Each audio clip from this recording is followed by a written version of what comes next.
Hi friends, मैं हूं पिंटू कुमार और आप सभी का स्वागत है आपका अपने यूट्यूब चैनल प्रारॉक्स में।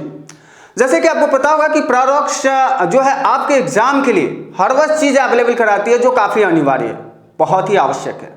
हमारे इस जो चैनल है यह प्रारॉक्स बीएसबी चैनल भी है, तो इसके साथ साथ हम लोगों का एक ऐप्स भी है जिस ऐप्स तक पहुंचकर आप अपने एग्जाम को और भी अच्छे वे से जो है अच्छे ढंग से उसकी तैयारी कर सकते हैं। तो आज का जो टॉपिक है मेरा, आज का जो यह वीडियो है, आज का वीडियो है 12th क्लास के लिए। आज मैं इस वीडियो के माध्यम से 12th क्लास का बायोलॉजी के मॉडल सेट 1 को लेकर आया हूं और इस वीडियो के माध्यम से जो बच्चे 12th में हैं वो जान सकते हैं कि वो अपनी परीक्षा की तैयारी किस अनुरूप कर रहे हैं। क्योंकि उनका भी बहुत ही कम समय है, एग्जाम बहुत ही जल्दी होने वाला है, तो वो भी यहां से जानेंगे कि वो अपने एग्जाम को किस प्रकार अभी तक तैयार किए हैं, एग्जाम की तैयारी किस अनुरूप किए हैं, सही से किए हैं या नहीं। तो आइए बिना समय हम क्या करते हैं, इस मॉडल सेट को स्टार्ट करते हैं और देखते हैं सबसे पहला क्वेश्चन को कि क्या है। सबसे पहला क्वेश्चन कहता क्या है कि लैक ऑपेरॉन। फर्स्ट क्वेश्चन है, यहां देख सकते हैं कि लैक ऑपेरॉन का घटक है। लैक ऑपेरॉन का घटक है, प्रोमोटर जीन है या प्राइमर जीन है या जंपिंग जीन है या इनमें से कोई नहीं। देखिए लैक ऑपेरॉन जो है वो क्या है, एक मॉडल है ना। ये मॉडल आखिर किस चीज के बेस पे आधारित है, किस चीज पे आधारित है, तो ये जीन के किस चीज पे, रेगुलेशन पे आधारित है। जीन के रेगुलेशन पे आधारित है मॉडल। तो इस मॉडल को लाने का जो काम है ये काम किसने किया था, तो ये काम जो है जैकोब और मोनड ने किया था। जैकोब और मोनड ने प्रोकैरियोटिक का मतलब समझते हैं आप। प्रोकैरियोटिक का मतलब होता है बैक्टीरिया, ठीक है। और बैक्टीरिया में किस पे, तो ई कोलाई पे इन्होंने जीन रेगुलेशन का क्या किया था, प्रतिपादन किया था। तो वही मॉडल जो है लैक ऑपेरॉन कहलाता है। लेकिन आपका यहां ऑप्शन देख सकते हैं, प्रोमोटर जीन है, प्राइमर जीन है, जंपिंग जीन है, इनमें से कोई नहीं। तो आपका आंसर होगा प्रोमोटर जीन, यानी कि लैक ऑपेरॉन का घटक जो है वो है प्रोमोटर जीन। दूसरा जो क्वेश्चन है कि डार्विन का सिद्धांत आधारित है। डार्विन का सिद्धांत आपने पढ़ा भी होगा, जैव विकास, उसमें पढ़ा होगा कि जीव जंतुओं का विकास आखिर इस पृथ्वी पर कैसे हुआ, ठीक है। तो देख सकते हैं डार्विन का जो सिद्धांत है वो नेचुरल रिलेक्शन पर है या एक्वायर्ड कैरेक्टर पर है या म्यूटेशन पे है या स्ट्रगल फॉर एग्जिस्टेंशन पे है, क्या है। देखिए यहां इसका आंसर जो होगा नेचुरल सिलेक्शन पे है, यानी कि प्राकृतिक चयन पे है। एक मैं आपको स्टोरी इस पे बताना चाहूंगा कि 19वीं शताब्दी में जो चार्ल्स डार्विन, उसके बाद कौन, विलियम वेटसन, ठीक है, विलियम वेटसन और उसके साथ साथ अल्फ्रेड, ये तीनों मित्र थे, गहरे मित्र थे और ये 19वीं शताब्दी के हीरो भी थे। अब कैसे हीरो थे, देखिए उस समय जो हमारा वातावरण था वो सामान्य था और ज्ञान भी सामान्य था। तो चूंकि सभी को पता था कि पृथ्वी पर जो भी जीव है, जीव का निर्माण या पृथ्वी का निर्माण भगवान ने किया और उस पर जीवों को क्या किया, बनाया। तो इस तरह से सभी का सिद्धांत था और सभी ने अपना अपना मत दिया था कि पृथ्वी पर जीवों का निर्माण इस प्रकार हुआ है। तो इस बात को जो है हमारे डार्विन साहब और उनके दोस्त इस पे क्या है, पूर्ण रूप से क्या करते हैं, विश्वास नहीं करते, उसको नहीं मानते हैं। और इन तीनों दोस्त मिल, चूंकि ये इंग्लैंड के थे, तो ये तीनों दोस्त मिल करके कहते हैं कि अब प्राकृतिक के पास रह के, प्राकृतिक के समीप रह करके हम इस पे रिसर्च करेंगे और पता करेंगे कि वास्तविकता जो है वो क्या है, आखिर कैसे इस पृथ्वी पर जीवों का निर्माण हुआ। तो इन्होंने ही प्रतिपादित किया कि सभी जीवों का निर्माण जो है वो जल से हुआ है, ठीक है। तो आपका ऑप्शन जो है नेचुरल सिलेक्शन जो है, यानी कि प्राकृतिक चयन पर, डार्विन का सिद्धांत किस पे है, नेचुरल सिलेक्शन पे है, यानी कि प्राकृतिक चयन पे है। तो आपका ए आंसर सही होगा। 3 नंबर प्रश्न में देखते हैं कि निम्न में कौन सा अमीनो अम्ल मिलर के प्रयोग से निर्मित हुआ था, यानी कि ग्लाइसिन हुआ था या एस्पार्टिक अम्ल हुआ था या ग्लूटामिक अम्ल हुआ था या एलानिन हुआ था, ठीक है। इनमें से कौन कौन से अम्ल थे, देखिए हमारे हिसाब से इसमें सभी जो अम्ल थे वो अमीनो, यानी कि ये मिलर साहब जो थे उनके प्रयोग में निर्मित हुआ था, ये सभी अम्ल निर्मित हुए थे।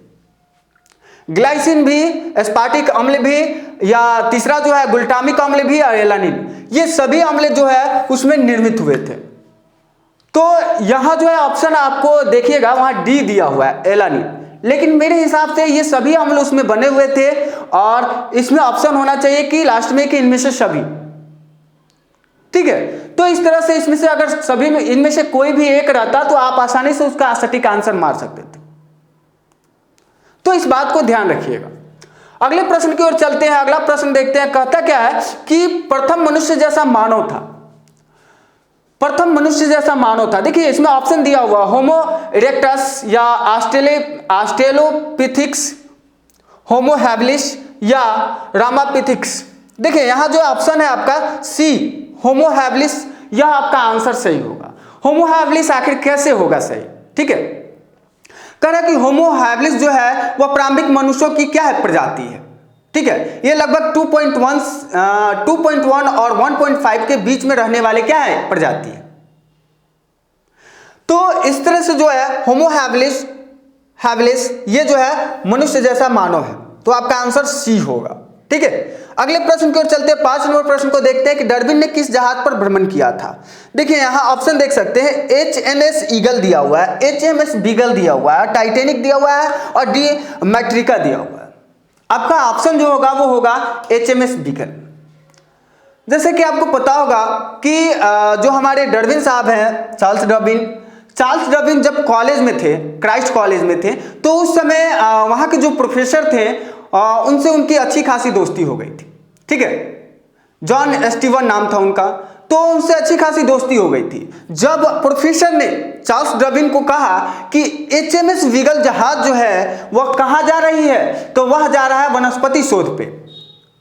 ठीक है, तो उस वनस्पति शोध पे जा रहा है। तो लगभग 1831 में यह जो है जहाज के बारे में बातें हुई थी, 1831 में यह जहाज चली थी।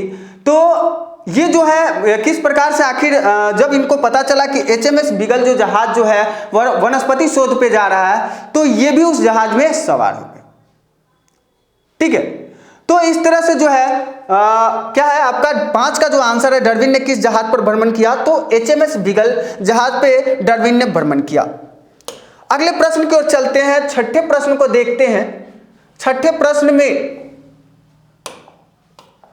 प्रश्न में देखेंगे कि कहता है कि मानव के पूर्वज जिन्होंने गुफाओं में चित्रकारी की कौन था। निएंडरथल मानव था या क्रो मैग्नन मानव था या जावा कपी मानव था या डी पिकिंग मानव था। यहां देखेंगे बुआ, यहां जो आपका आंसर होगा वह बी होगा, क्रो मैग्नन मानव। ये मानव के पूर्वज जिन्हें गुफा में चित्रकारी की थी। देखिए क्रो मैग्नन मानव जो था वह क्या था, ये होमोसेपियंस वर्ग के क्या था, मानव था, है ना। होमोसेपियंस वर्ग के मानव था और इनमें जो है मछली पकड़ने और शिकार करने की बहुत ही अच्छी कला थी। ठीक है, तो आपका आंसर जो होगा वो होगा क्रो मैग्नन मानव, यानी कि बी आंसर सही होगा। 7 नंबर प्रश्न है कि जीवाश्म प्रमाण प्रदर्शित करते हैं कि मानव की वास्तविक उत्पत्ति हुई है। देखिए आपका आंसर जो होगा वो होगा आपका जावा में, यानी कि जावा एक क्या है, द्वीप है और यहां ही सबसे पहले पता चला था। यहां मानव के कंकाल, साथ ही दांत और जांघ की हड्डी भी मिली थी रेत में, है ना। तो इस तरह से जो है आपका 7 का आंसर ए होगा। 8 नंबर प्रश्न को देखते हैं। कहता है कि निम्नलिखित में कौन से प्रमाण सर्वोत्तम है। आप देख सकते हैं ऑप्शन में दिया हुआ जीवाश्म, अकारिकी, भ्रूण, अवशेषीय। बाबू यहां जीवाश्म जो होगा वो आपका आंसर सही होगा। बाबू जीवाश्म होता क्या है, कहता है कि प्राचीन काल में रह रहे जो जीव होते हैं और उन्हीं के अवशेष जो होते हैं किसी पत्थरों में चिपक कर रह जाते हैं, जो कई वर्षों तक सुरक्षित रहते हैं, है ना। तो वह क्या कहलाता है, वो क्या कहलाता है, तो वह कहलाता है जीवाश्म कहलाता है। ठीक है, तो आपका आंसर जो होगा वह ए होगा, यानी कि ये जो जीवाश्म प्रमाण है ये सर्वोत्तम है। अगला प्रश्न जो है 9 नंबर, आदि वातावरण में कौन सी गैसें थी। आपका आंसर CH4 मीथेन। मीथेन एक रंगहीन और द्रव्यहीन गैस है और इसका यूज जो होता है वह क्या, ईंधन के रूप में इसका यूज होता है। ठीक है, ये जो है अल्केन ग्रुप का प्रथम सदस्य है, तो मीथेन। ठीक है, तो CH4 आपका आंसर सही होगा। इस तरह से आपने देखा कि 9 का ए आंसर है। 10 नंबर प्रश्न जो है अवशेषी अंग है। देखिए अवशेषी अंग का मतलब आप समझ जाते हो, तो इसका आंसर भी सटीक आप दे सकते हो। अवशेषी अंग का मतलब होता है कि प्राचीन समय में जिन अंगों का उपयोग होता था लेकिन आज के समय में जिन अंगों का उपयोग नहीं होता, प्राचीन समय में होता था और आज नहीं होता, वैसे अंग ही कहलाते हैं अवशेषीय। आप देख सकते हैं कि दांत का यूज हम अभी करते हैं चबाने में, तो ये तो अवशेषीय अंग होगा नहीं, है ना। अगला ऑप्शन देखिए, आपका आंसर जो होगा वो होगा ए, यानी कृमि रूप परिशेषिका, ये ए आपका आंसर होगा, ठीक है। तो देख सकते हैं इसमें ऑप्शन दिया है कान, तो कान से ऑलरेडी काम होता है सुनने का, है ना। उसके बाद देख सकते हैं अंगूठा, तो इससे भी वर्क हो ही रहा है। इस तरह से इसका आंसर भी आपने देखा कि क्या होगा। अब चलते हैं अगले प्रश्न की ओर, देखते हैं 12 नंबर प्रश्न को क्या है। 12 नंबर प्रश्न देखेंगे, कहता है कि पेरिपेटस संयोजी कड़ी है। पेरिपेटस आखिर किसकी संयोजी कड़ी है? बउरे ये एनिलिडा तथा आर्थ्रोपोडा के संयोजक कड़ी है। अब देखिए संयोजी कड़ी जो है आखिर क्यों है, इसका रीजन क्या हो सकता है। ये एनिलिडा तथा आर्थ्रोपोडा दोनों के गुण जो होते हैं ये पेरिपेटस में पाए जाते हैं, इसीलिए पेरिपेटस को संयोजी कड़ी कहा गया, किसका? एनिलिडा तथा आर्थ्रोपोडा की, ठीक है। तो इस तरह से 12 का आपका 20 आंसर जो होगा वह सही होगा। अगले प्रश्न की ओर चलते हैं। 13 नंबर प्रश्न, हाथी पांव रोग किसके द्वारा होता है? हाथी पांव रोग अगर चिकित्सा विज्ञान से देखें तो हाथी पांव रोग जो होता है वो किसके काटने से होता है? मच्छर के काटने से होता है, ठीक है। वो भी क्यूलेकस मच्छर जो होता है उसके काटने से ही ये हाथी पांव या फलेरिया रोग होता है, ठीक है। लेकिन यहां देख सकते हैं और भी, चूंकि ये मच्छर जो है वो क्या है? इंसेक्ट ही है ना। तो इंसेक्ट में आपको बुचेरिया कह रहा है कि बैकोफटी जो है ये भी एक इंसेक्ट है और इसी इंसेक्ट के काटने के कारण जो है हाथी पांव या फलेरिया रोग होता है। तो इस तरह से आपने देखा 13 का सी आंसर सही था। 14 नंबर प्रश्न को देखते हैं। 14 नंबर प्रश्न क्या कह रहा है? कर्क रोग यानी कि कैंसर के बारे में कह रहा है। कैंसर के बारे में प्रश्न कर रहा है कि कर्क रोग यानी कि कैंसर के अध्ययन को क्या कहते हैं? बाबू कैंसर के अध्ययन को कहते हैं ऑन्कोलॉजी। ऑन्कोलॉजी क्या है? कैंसर के अध्ययन जो है वह कहलाता है ऑन्कोलॉजी, यानी कि 14 का सी आपका आंसर सही होगा। देखिए यहां जो है टीबी की बात हो रही है। ट्यूबरकुलोसिस के लिए कौन सा, पूरा क्वेश्चन देखते हैं, टीका प्रयुक्त है। देखिए प्रश्न कर रहा है कि ट्यूबरकुलोसिस के लिए कौन सा टीका प्रमुख है। देखिए बीसीजी, बीजीसी लिखा हुआ है। बीसीजी जो टीका है वह प्रमुख है टीबी के लिए, ठीक है। अगले प्रश्न की ओर चलते हैं। इनमें से किसमें निकोटीन पाया जाता है? देखिए निकोटीन की बात हो रही है, अल्कोहल हो गया, हेमी का पौधा, तंबाकू, इनमें से कोई नहीं। तो आपका आंसर जो होगा वह होगा तंबाकू। तंबाकू में निकोटीन पाया जाता है।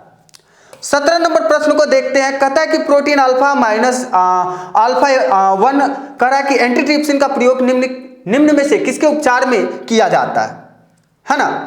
तो ये किसके उपचार में किया जाता है ये देखिए प्रश्न है। ये एम्फाइसीमा के उपचार में किया जाता है। सी आपका आंसर सही होगा। एम्फाइसीमा जो है उस क्या है ये लंग से संबंधित एक स्थिति है, फेफड़ों से, यानी कि फेफड़ा में जब प्रॉब्लम होती है, दम फूलना, है ना, सांस लेने में प्रॉब्लम होना, ये सारी जो प्रॉब्लम होती है वो लंग्स में होती है, लंग्स के कारण होती है और उसी को इंग्लिश में कहते हैं एम्फाइसीमा, है ना। तो ये जो देख रहे हैं ये जो है ना, वो किसके, इसी एम्फाइसीमा के उपचार में प्रयोग होता है ना। तो 17 का आपने देखा सी जो है आंसर सही होगा। 18 नंबर प्रश्न को देखते हैं कि विषाणु जनित रोग का युग्म है। देखिए यहाँ विषाणु जनित में जुकाम और जो है एड्स है। 18 का बी आपका आंसर सही होगा। 19 नंबर प्रश्न को देखते हैं। 19 नंबर प्रश्न में कहता है कि मानव रक्त प्लाज्मा में उपस्थित ग्लोब्यूल मुख्य रूप से जुड़ा होता है। आपका आंसर होगा शरीर की रक्षात्मक क्रियाविधि से जुड़ा होता है, ठीक है, यानी कि 19 का ए आपका सही होगा आंसर। तो इस तरह से आपने 19 नंबर प्रश्न को देखा। अगले प्रश्न की ओर चलते हैं। 20 नंबर प्रश्न को देखते हैं। 20 नंबर प्रश्न में क्वेश्चन है कि लिम्फोसाइटस में टी अक्षर का अर्थ होता है। टी अक्षर का अर्थ होता है थाइमस। थाइमस जो होता है वो लिम्फोसाइटस में टी अक्षर का अर्थ होता है। 21 नंबर प्रश्न, अधिचछद उत्तक का कैंसर कहलाता है। आपका डी आंसर जो है कार्सिनोमा जो है वह अधिचछद उत्तक का कैंसर कहलाता है। 22 नंबर कहता है कि कैंसर के इलाज में निम्नलिखित में से कौन प्रचलित नहीं है। देखिए यहाँ कीमोथेरेपी, रेडिएशन थेरेपी, फिजियोथेरेपी या सर्जरी। देखिए यहाँ क्वेश्चन है, कंफ्यूज करेगा, थोड़ा सा देख लीजिएगा। प्रचलित नहीं पूछ रहा है, तो नहीं है तो फिजियोथेरेपी जो है वह प्रचलित नहीं है। अगला क्वेश्चन है 23 नंबर की जीवाणुजनित रोग है। जीवाणुजनित यह भी प्रश्न देखिएगा, जीवाणुजनित रोग है तो होगा कुष्ठ रोग। पीसीआर का प्रयोग किया जाता है। बुआ रे पीसीआर का प्रयोग किस में किया जाता है? एड्स में किया जाता है। आपका आंसर जो होगा वह ए से ही होगा। निम्नलिखित में से असंक्रामक रोग है कौन है? असंक्रामक रोग जो है वह है प्लेग। बी आपका आंसर सही होगा। भारत में हरित क्रांति के जनक कौन है? अगर हरित क्रांति की बात करें तो सुब्रमण्यम। सबसे पहले तो आप जान लीजिए कि N.E. बोरलॉग जो है वो हरित क्रांति के प्रवर्तक है, लेकिन अगर देखा जाए तो सुब्रमण्यम जो है वह हरित क्रांति के जनक है। लेकिन देख सकते हैं यहाँ ऑप्शन दिया हुआ है S.M. स्वामीनाथन। तो S.M. स्वामीनाथन जो है वह सुब्रमण्यम के साथ काम करते थे, है ना। और ये क्या थे? तो ये वनस्पति विज्ञान थे, है ना। तो ये जो है इन्हीं को क्या कहा गया? तो हरित क्रांति का जनक कहा गया। लेकिन माइंड में याद रखिएगा कि प्रवर्तक की बात आए तो N.E. बोरलॉग जो है वो प्रवर्तक है ना। और उसके बाद सुब्रमण्यम के साथ काम किए थे M.S. स्वामीनाथन। तो आंसर आपका बी होगा, क्योंकि अब यहां सुब्रमण्यम का जिक्र नहीं है। अगले प्रश्न की ओर चलते हैं। 27 नंबर प्रश्न को देखते हैं। 27 नंबर प्रश्न कहता है कि ट्रांसजीनिक जंतुओं के रूप में सर्वाधिक संख्या में पाए जाने वाले जीव हैं। वो अरे यहाँ चूहा जो है वो ट्रांसजीनिक जंतुओं के रूप में सर्वाधिक संख्या में पाया जाता है। अगला क्वेश्चन है कि भारत में हरित क्रांति के लिए विकसित की गई जाया और रत्ना बुआ ये चावल की क्या है? किस्में हैं। जाया और रत्ना क्या है? चावल की किस्में हैं। ठीक है, तो आपका ए आंसर सही होगा। 29 नंबर प्रश्न में देखते हैं कि भारत में सर्वाधिक अनुवांशिक विविधता प्रदर्शित करता है कौन करता है? चावल ही करता है। आपका ए आंसर सही होगा। 30 नंबर में कह रहा है प्रश्न की संकर ओज प्रेरित किया गया है। देखिए संकर ओज प्रेरित किया गया है, ये क्या किया गया है और किस पे किया गया है? तो ये दो पादपों के संकरण के द्वारा प्रेरित किया गया है। दो पादप के बीच में क्या किया गया? क्रॉस करवाया गया और तब जाकर के संकर ओज प्रेरित किया गया। अगले प्रश्न की ओर चलते हैं। 31 नंबर प्रश्न, निम्नलिखित में कौन सी दुधारू नस्ल है? यानी कि गाय की दुधारू नस्ल पूछ रहा है। साहीवाल जो है वह गाय की दुधारू नस्ल है। अगले प्रश्न की ओर चलते हैं। 32 नंबर प्रश्न को देखते हैं।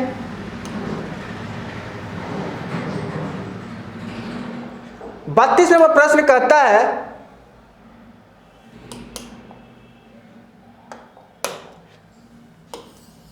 प्रश्न कह रहा है कि निम्नलिखित में या निम्न में कौन सी मुर्गी का देसी नस्ल है?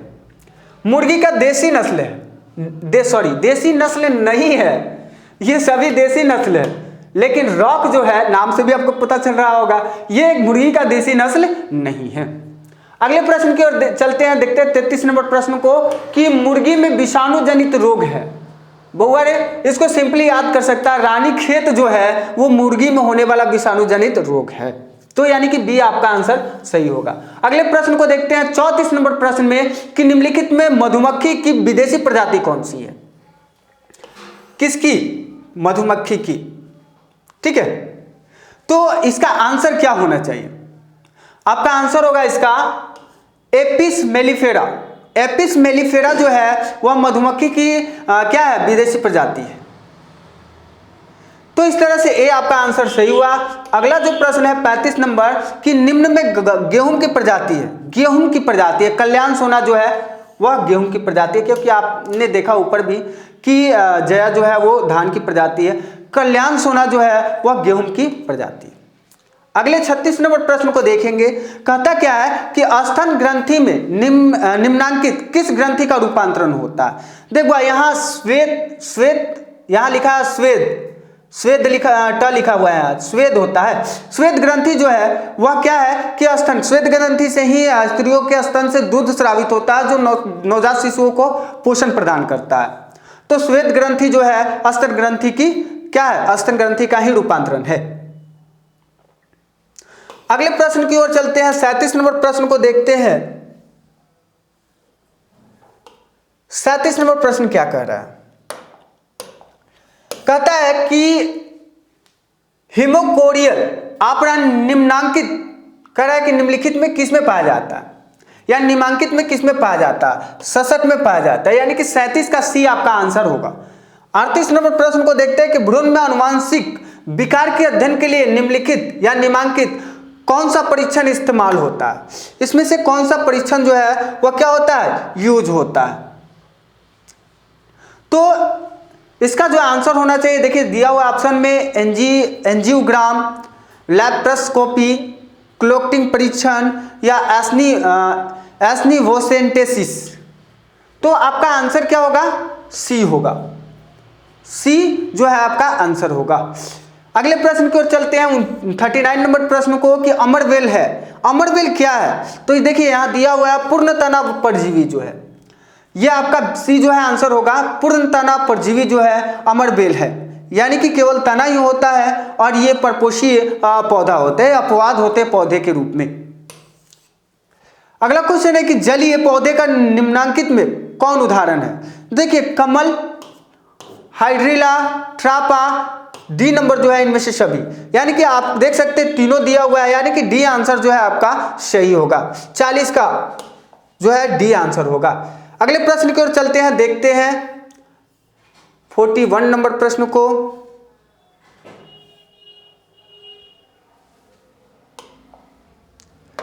सबसे देखिए 41 नंबर प्रश्न कहता है कि उत्परिवर्तन निम्नांकित किसके द्वारा